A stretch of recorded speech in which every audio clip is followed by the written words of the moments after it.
What's going on, everybody? How we doing? Today we're going to do another robot mop combo, and this is going to be the first impression / kind of setup informational video.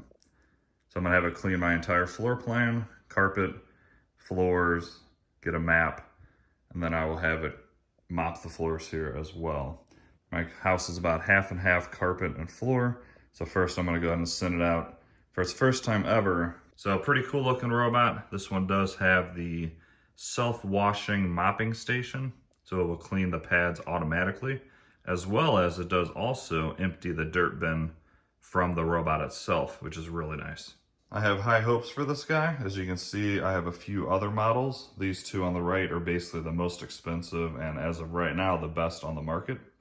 This one here is very similar to the Ecovacs, as they both use spinning mopping pads to clean, whereas that Roborock there just vibrates. And it does a pretty good job overall, but to be honest, I think the rotating mops do a better job cleaning overall. So let me quickly show you my floor plan and what it's going to clean up in this quick test. Not really much to clean up in here. The floors could use a mopping. They're a little sticky here and there from previous mopping tests. Not much to really pick up. And here I did throw down a little bit of Fruity Pebbles.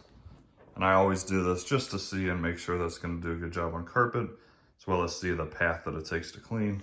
A little bit of Fruity Pebbles over here on this hard floor section as well. Some robots do really good with this. A lot of robots will flick them around and do kind of a poor job on this hard floor with debris like this. So really curious to see how well it's going to do on the hard floor. So I'm going to send it out on its first run. I went ahead and just put it on low suction as well as carpet boost off. They typically still do a really good job cleaning, even not on the maximum suction. Of course, if you want to get deep down into your carpets, the boost and the maximum is definitely recommended.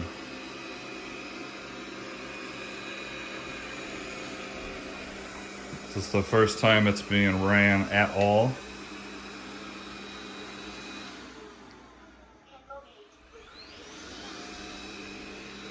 So it's something to do with locating.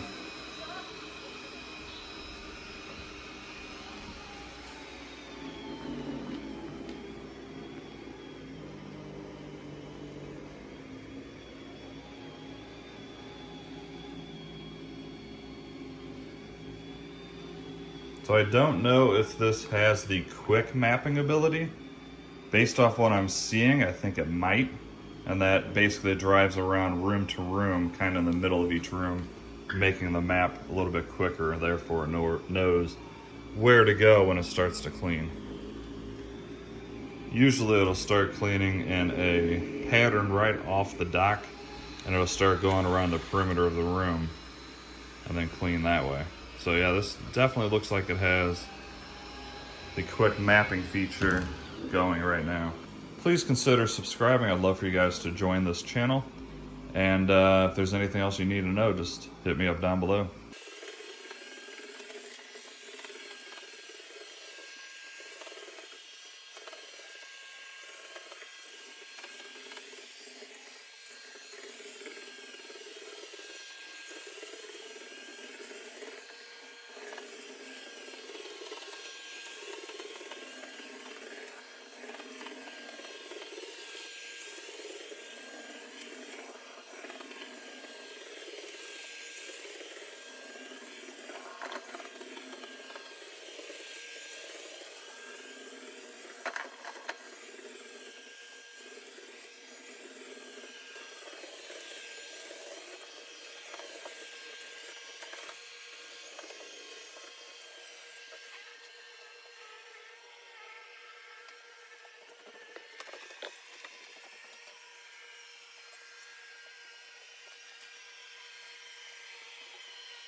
Alrighty, it is done with the vacuuming portion. So now we're gonna wash the kitchen floors with the mops, and we're just doing all the hard floors in my kitchen area, my dining room, my little hallway, there's a little bathroom, and then my laundry room.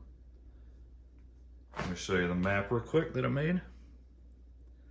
So we're just doing room 1 and room 2, that's all the hard floors. Room 3 here is a hard floor section, but I'm just gonna do that later in a different video. And then here are some of the settings. You can turn on avoid the carpet, which I'm actually gonna do. So obviously when it senses carpet, it's not gonna go up there at all. Some robots will still kind of go up on it a little bit if you don't have this feature on. And then base station setup. I'm gonna have it come back and clean the mopping pads every 6 minutes. I feel like that's just the smartest. If you're going around cleaning, you think you'd want clean pads as often as possible. So the water temperature, this is something that I don't think any other robot mop has. So I'm having on high temperature mode, which, as you know, heat helps kill germs and stuff and does a better job overall cleaning. It does have a drying mode to clean the mopping pads as well. I'm gonna try silent. And then the self-emptying after every cleaning session. So this is the first time this is going out at all for mopping. And as you can see, I have room 1 and 2 selected. Should only clean those. And let's see how well this guy does.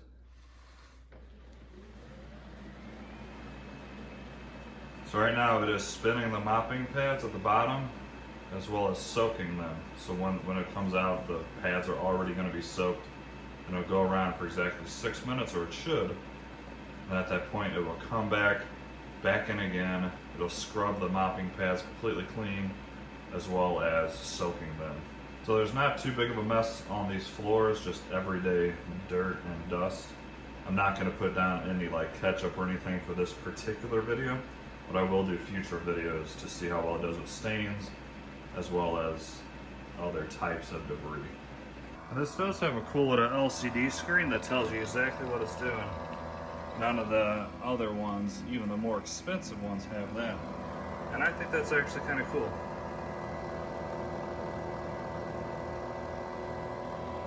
This one even has a automatic empty button.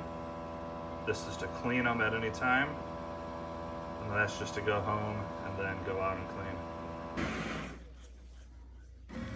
Area cleanup is starting.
All right, everybody, so that's the first cleaning runs for the Lydsto W2. And I must say I'm pretty impressed. It worked out really good. As you saw, it did really good on the carpet. I flicked a couple of crumbs around on the hard floor for vacuuming, but almost all robot vacuums do that. Almost none of them can get all that up. And then the mopping job it did was perfectly fine. It did a really good job. No issues at all with that. And I must say, overall, I'm pretty impressed with this. I believe this is going to be $999 when it does fully come to market. This guy is, I believe, $1,400 and this guy is $1,500. So a big price difference. And this one, I keep pointing to the Ecovacs. That's the turbo model, but I do have the more expensive full-fledged one that's just like this, in case someone noticed that. But pretty happy overall. Seems like it has a lot going for it. Once again, no problems with that test. Did really good, cleaned good. Let's see how dirty the water is really quick. So overall, really, ew, look at all that. Really, my floors were not that dirty because I have a lot of vacuums that mop, and I do these tests all the time. So for it to still get up a decent amount of grime off the floor, that's pretty cool. So you can see self-empty bag there. Has a little bit of debris that it did get up. I did check the dirt bin in the robot and it was fully empty, so no issue there. I'll do some later tests where I see which one actually has the best self-empty bin between all these flagship robots. All right, guys, I hope you enjoyed that video. If you did, please smash that like button. Subscribe using that red button down there. It's totally free, and I would love for you guys to join this channel. If there's anything you want to know about this, please let me know down in the comments. If you guys want to see any specific like head-to-head test against these, also let me know that, and I'll try to make that happen for you guys. So thanks for watching again, and have a great day. See ya.